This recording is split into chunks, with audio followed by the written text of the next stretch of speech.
انہوں نے کہا کہ جا کر مریم کو اطلاع کرتے ہیں، تو اس پر انہوں نے کہا کہ خبردار، مریم کو میں خود بتاؤں گا، اور جب میں نے یہ انفارمیشن مریم تک پہنچائی تو مریم نے جو ہے وہ زارو قطار رونے شروع کر دیا۔ ویورز آپ کو بھی بتائیں، وہ یہ بھی کہتے ہیں کہ ان کی حرکتیں قوم کے سامنے آ رہی ہیں، ایک ایک شے عیاں ہو رہی ہے، ہر چیز پر یو ٹرن لیا جاتا رہا، انسان چال چلتا ہے مگر اللہ کی اپنی حکمت ہوتی ہے۔ اب سب سے بڑا سوال یہاں پر یہ ہے، سب سے بڑا سوال کہ نواز شریف صاحب یہ کس کو کہہ رہے ہیں؟ یہ کچھ عمران خان صاحب تو نہیں کروا رہے تھے، یہ کون کر رہا تھا؟ یہ اگر پاکستان کی اسٹیبلشمنٹ کر رہی تھی تو آپ آج کیوں نام نہیں لیتے؟ ماضی میں تو آپ نے برملا کہا کہ جنرل باجوہ، آپ کو اس کا جواب دینا پڑے گا۔ اب جنرل باجوہ صاحب تو ریٹائرمنٹ کے قریب بھی آگئے اور ریٹائرمنٹ ان کی ہو جائے گی، اسی لیے آج آپ ان کا نام نہیں لے رہے، کیونکہ اس وقت پاور آپ کے پاس ہے۔ اور اگر کوئی شخص یہ سمجھتا ہے نا کہ اس وقت ملک کا وزیراعظم شہباز شریف ہے، تو میرا خیال ہے کہ یہ اس کی بھول ہے، کیونکہ اس وقت ملک کا وزیراعظم نواز شریف ہے اور تمام فیصلے لندن میں بیٹھ کر ہو رہے ہیں۔ یہ ہمیں تسلیم کر لینا چاہیے، اور حقیقت پسندانہ انسان کو ہونا چاہیے، حقیقت پسند ہونا چاہیے۔ ایسا نہیں ہو سکتا کہ آپ کہیں کہ نہیں جی ایسا نہیں ہو رہا۔ آج اگر نواز شریف اس ملک میں اگلے آرمی چیف کا فیصلہ کر رہا ہے تو بالکل وہ کر رہا ہے، اور وہ کرے گا کہ اگلا آرمی چیف کون ہوگا۔ میں آپ کو اس حوالے سے بھی خبر دوں گا آگے چل کر، کیونکہ اس وقت ایک پیج جس کے اوپر پاکستان ڈیموکریٹک موومنٹ، شہباز شریف، نواز شریف اور زرداری صاحب تھے، اب یہ پیج پھٹ چکا ہے اور لوگ اپنا اپنا نام جو ہے وہ آگے لے کر آ رہے ہیں۔ اس حوالے سے میں نے آپ کو پہلے بھی ایک خبر جو ہے وہ دے چکا ہوں۔ اب ثاقب نثار کی آڈیو لیکس پر بھی نواز شریف صاحب نے کچھ باتیں کہی ہیں۔ وہ یہ کہتے ہیں کہ ہمیں ہر صورت سزا دینا چاہتے تھے، شوکت صدیقی کی باتوں سے تمام چیزیں واضح ہو چکی، کوشش کی گئی کہ ہم الیکشن سے پہلے باہر نہ آ سکیں، جج نے ہمیں سزا دی نہیں بلکہ دلوائی گئی۔ اب یہ کون سی ایسی ہستی ہیں جو نواز شریف صاحب کو سزائیں دلوا رہے ہیں؟ یہ بہت ہی اچھا ہوتا، کیونکہ اگر آپ نام نہیں لیں گے تو اس کا مطلب یہ ہوا کہ یہ it's a part of the deal کہ سیف پیسج دے دیا جائے اور کسی کا نام نہیں لیا جائے۔ شوکت صدیقی صاحب کی اگر آپ گفتگو سنیں تو وہ تو پاکستان کی اسٹیبلشمنٹ اور ISI کا برملا نام لے رہے ہیں۔ اگر آپ ان کی باتوں کو انڈورس کر رہے ہیں تو اس کا مطلب یہ ہوا کہ آپ بھی اسٹیبلشمنٹ کی طرف اشارہ کر رہے ہیں، آپ ISI کی طرف اشارہ کر رہے ہیں، آپ پاکستان کے طاقتور حلقوں کا نام نہیں لے رہے لیکن ان کی طرف اشارہ کر رہے ہیں۔ اور آرمی اسٹیبلشمنٹ کون ہے؟ پاکستان کا آرمی چیف۔ آپ کو یاد ہوگا DGI نے یہ کہا تھا کہ آرمی کا سپہ سالار، آرمی چیف جس طرف دیکھتا ہے پوری آرمی اس طرف دیکھتی ہے۔ تو اس کا مطلب یہ ہوا کہ اسٹیبلشمنٹ اور ISI جس طرح شوکت صدیقی صاحب اشارہ کر رہے ہیں، اس کا مطلب یہ ہے کہ آپ کا اشارہ بھی army chief general Qamar Javed Bajwa صاحب کی طرف ہے۔ ویورز، انہوں نے یہ بھی کہا کہ 4 سالوں میں سب کچھ ریورس ہو رہا ہے، جھوٹے کیسز، ججز کی ناانصافی، اب ان ججز کو حساب دینا پڑے گا، ان کو اپنا گریبان میں جھانک کر شرم محسوس کرنی چاہیے۔ تا حیات نااہلی کا قانون قرار دے رہے تھے، مجھے وزارت عظمیٰ سے نااہل قرار دے کر پارٹی سے بھی نااہل قرار دیا گیا، لیکن اب اس کا حساب کون دے گا؟ کیونکہ اب یہ بات اس لیے بھی کی جا رہی ہے ویورز، چونکہ ان کے خیال میں، اور اس کے اوپر سیاست ہو رہی ہے۔ سیاست کیا ہو رہی ہے کہ نواز شریف کو جس طرح نااہل کیا گیا اور تا حیات پابندی لگا دی گئی، ان کے خیال میں اگر غداری کا مقدمہ چلتا ہے، دوسری طرف سائفر کا مقدمہ چلتا ہے، توشہ خانہ کا مقدمہ چلتا ہے، یا نواز شریف کی طرح عمران خان کو بھی نااہل کسی بھی مقدمے میں کر دیا جاتا ہے، تو پھر ایک راستہ اور ایک پیسج ہوگا، سیف پیسج، کہ آپ کسی بھی شخص کو تا حیات نااہل نہیں کر سکتے۔ چونکہ ان کی کوشش یہ تھی کہ اگر عمران خان کو نااہل کروا دیا گیا الیکشن کمیشن کے ذریعے، تو جو قانون اور جو کلیہ نواز شریف پر لاگو ہوا وہی قانون عمران خان پر بھی لاگو ہوگا۔ اسی لیے چیف جسٹس جو ہیں اس کے خلاف میدان میں آ گئے۔ لیکن ہماری اطلاعات کے مطابق کہیں نہ کہیں گیم جو ہے وہ سیٹ کی گئی ہے۔ جن لوگوں کا نام اب نواز شریف صاحب نہیں لے رہے، ان کی طرف سے یہ پیغام دیا گیا ہے کہ اس قانون کو ریورس کیا جائے، and this is the part of the deal. کیونکہ یہاں پر جو جرنلسٹ جن لوگوں کا انٹرویو کرتے پھر رہے ہیں نا برطانیہ میں، وہ یہ کہتے ہیں کہ نواز شریف چوتھی بار وزیر اعظم بنیں گے۔ تو نواز شریف کو چوتھی بار وزیر اعظم بنانے کے لیے اس قانون کو ریورس کرنا پڑے گا۔ عمران خان کو تو نااہل نہیں کیا گیا، نااہل کس کو کیا گیا؟ نواز شریف کو۔ تا حیات نااہلی کس پر لاگو ہوئی؟ نواز شریف کے اوپر۔ تو فائدہ عمران خان کو کیسے پہنچے گا؟ نواز شریف کو تو نااہل کر دیا گیا، عمران خان کو تو نااہل نہیں کیا گیا۔ تو سیاست کی جا رہی ہے اور قوم کی آنکھوں میں دھول جھونکی جا رہی ہے کہ یہ فائدہ عمران خان کو پہنچانے کے لیے یہ سب کچھ کیا جا رہا ہے۔ جج ارشد ملک کی باتوں کا بھی آج ذکر کیا گیا، جھوٹے مقدمات بنائے گئے۔ اب جو شخص دنیا سے چلا گیا نا ویورز، آپ اس کا جتنی مرضی دفعہ نام لیں، اس کی کوئی حیثیت نہیں ہے. اور ویورز آپ کو یہ بھی بتائیں کہ نواز شریف عمران خان کے سیکرٹ ایڈمائرر ہیں. کرکٹ بہت پسند ہے انہیں. نواز شریف خود بھی کرکٹ لاہور جم خانہ میں کھیلتے رہے اور عمران خان کو بطور کرکٹر بہت زیادہ پسند کرتے ہیں. اور آپ کو یہ بتا دیں کہ عمران خان وہ شخصیت ہے جس نے پاکستان کو کرکٹ کی دنیا میں ایک نئی پہچان دی. ویسے بھی پہچان دی، بہت سارے کام جب وہ پولیٹکس میں آئے تو یہ بھی ایک ریزن بنی پاکستان کی اسلامی دنیا میں خصوصی طور پہ پہچان کی. لیکن نواز شریف عمران خان کے ایک سیکرٹ ایڈمائرر ہیں. جب آپ کا کوئی آئیڈل ہوتا ہے نا تو آپ اسے کاپی کرتے ہیں. وہ کپڑے کیسے پہنتا ہے، اس کی ڈریسنگ کیسی ہے، وہ بال کیسے بناتا ہے، وہ بولتا کیسے ہے، اور وہ کون سے الفاظ کا زیادہ استعمال کرتا ہے، کون سی کتابیں پڑھتا ہے. یہ تمام چیزیں آپ کے جب آئیڈل میں ہوتی ہیں نا تو آپ اسے کاپی کرنا شروع کر دیتے ہیں. تو نواز شریف نے آج اپنے اس انٹرویو میں کچھ الفاظ ایسے ادا کیے جس سے یہ ثابت ہوا کہ نواز شریف کا آئیڈل آج بھی عمران خان ہے. آپ کو یاد ہوگا پاکستان کے اوپر بہت زیادہ پریشر تھا جب ہم نے ایٹمی دھماکے کیے. دنیا کو ایک خطرہ نظر آ رہا تھا کہ اگر اسلامک دنیا میں پہلا کوئی ملک ایٹمی پاور بن گیا تو پھر obviously وہ ویسٹ کو آنکھیں دکھائے گا. پھر فیصلے کسی کی مرضی سے نہیں ہوں گے، وہ ملک اپنی مرضی سے فیصلے کرے گا. اور اس چیز کو روکنے کے لیے ہمیں دھمکایا گیا، ہمیں پتھر کے زمانے میں دھکیل دینے کی باتیں کی جانی شروع کر دی. اب کوئی شخص اگر یہ کہنا کہ ہم نے پاکستان کو ایٹمی طاقت بنایا اور ہم نے ویسٹ کی بات نہیں سنی وغیرہ وغیرہ، یہ سب جھوٹ کا پلندہ ہے. اگر آپ جنرل امجد شعیب کی بات سنیں تو وہ یہ کہتے ہیں کہ نواز شریف نے ڈیلے سے کام لیا اور انہوں نے کہا کہ ٹھیک ہے آپ اس کے اوپر ایک فیزیبلٹی رپورٹ بنائیں اور ایٹامک کمیشن کو باقاعدہ جو احکامات جو ہیں وہ جاری بھی کیے گئے. یعنی Nawaz Sharif was never in the favour کہ پاکستان ایٹمی طاقت بنتا. ان کا کردار پاکستان کو ایٹمی طاقت بنانے میں صرف یہی ہے کہ انہوں نے صرف بٹن دبایا. یہ کوششیں بہت پہلے سے ہو رہی تھی اور پاکستان کی آرمی نظر رکھے ہوئے تھی اس وقت نواز شریف کے اوپر کہ نواز شریف کن لوگوں سے مل رہا ہے اور کیا باتیں کر رہا ہے. آج اگر یہ اس طرح اپنے جو آئیڈیل کو ایک بنیاد بنا کر اور آئیڈیلائز کر کے اگر آپ یہ کہیں کہ دنیا نے ہمیں بلینز آف ڈالرز آفر کیے لیکن ہم نے تو کہا ایبسلیٹلی ناٹ، تو میرا خیال ہے کہ یہ صرف اور صرف جھوٹ کا پلندہ ہے. اور اس پر اگر یہ کہا جائے کہ نواز شریف جو ہیں وہ پاکستانی قوم کو انہوں نے ایٹمی طاقت بنانے میں یا پاکستان کے قومی وقار میں کوئی اہم کردار ادا کیا، تو میں بھی یہ کہوں گا ایبسلیٹلی ناٹ، ایسی کہانی بالکل بھی نہیں ہے. پھر آپ کو یہ بتاتے چلیں کہ آج کچھ باتیں کہی گئی ہیں فواد چودھری صاحب کی طرف سے اور بہت ہی انٹرسٹنگ گفتگو تھی.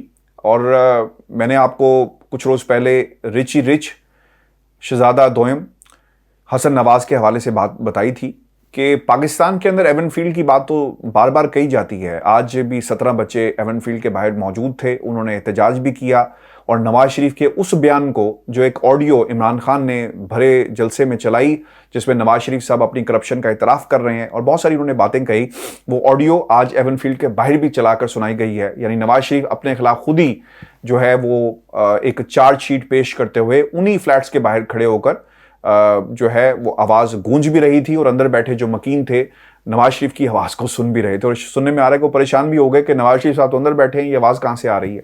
خیر اس حوالے سے بھی کچھ باتیں پریس کانفرنس میں کہی گئی. حسن نواز کی ون ہائیڈ پارک کی سیل کا جو معاملہ تھا وہ بھی اٹھایا گیا. میں نے آپ کو بہت پہلے بتایا تھا کہ لوگ ایون فیلڈ کے پیسوں کے حوالے سے تو بات کر رہے ہیں لیکن کوئی یہ کیوں نہیں پوچھتا کہ حسن نواز کے پاس یہ پیسہ کہاں سے آیا کہ وہ ایک پراپرٹی خریدتا ہے اور بعد میں ملک ریاض کو کے بیٹے کو یا ملک ریاض کو جو ہے وہ بیچ دیتا ہے. تو پیسہ کہاں سے آ رہا ہے، کون سا ایسا کاروبار یہ کرتے رہے. آج اس کا تذکرہ فواد چودھری صاحب کی طرف سے بھی اپنی پریس کانفرنس میں یعنی 3 روز بعد جو جس طرح ہم نے اشارہ کیا تھا انہوں نے اٹھایا. بہت اچھی بات ہے. پھر ایک اور انہوں نے بات کہی کہ جب تک ججوں کے فون ٹیپ نہیں ہوں گے انہیں ہوش نہیں آئے گا. پاکستان کے اندر نا اس وقت آپ کی عدالتیں، فوج، صدر پاکستان، نیب اور اس کے علاوہ ایف آئی اے یا کوئی بھی ادارہ ہو، آئی بی، ملٹری انٹیلیجنس، کوئی ایسا ایک ادارہ نہیں ہے ویورز جو اس وقت کانٹروورشل نہ ہو گیا. میں آپ کو گنوا دیتا ہوں. صدر پاکستان کانٹروورشل بنایا گیا کہ جناب یہ حلف نہیں لیتا ہے صاحب اور یہ سمریاں واپس بھیج دیتے ہیں اور یہ ڈیلیں کروا رہے ہیں، عمران خان کی آرمی چیف کے ساتھ بٹھا کے ملاقاتیں کروانے، خوف طاری ہو رہے. کانٹروورشل بنا دیا کس نے؟ نون لیگ نے. پاکستان کی فوج کو کانٹروورشل کس نے بنایا؟ باجوہ صاحب آپ کو جواب دینا پڑے گا. کس نے کہا آرمی چیف کے بارے میں؟ نواز شریف صاحب نے، پاکستان مسلم لیگ نون نے. نیب کو کانٹروورشل کس نے بنایا؟ نیب نیازی گٹھ چوڑ نعرہ آپ نے سنا ہوگا، کس نے کانٹروورشل بنایا؟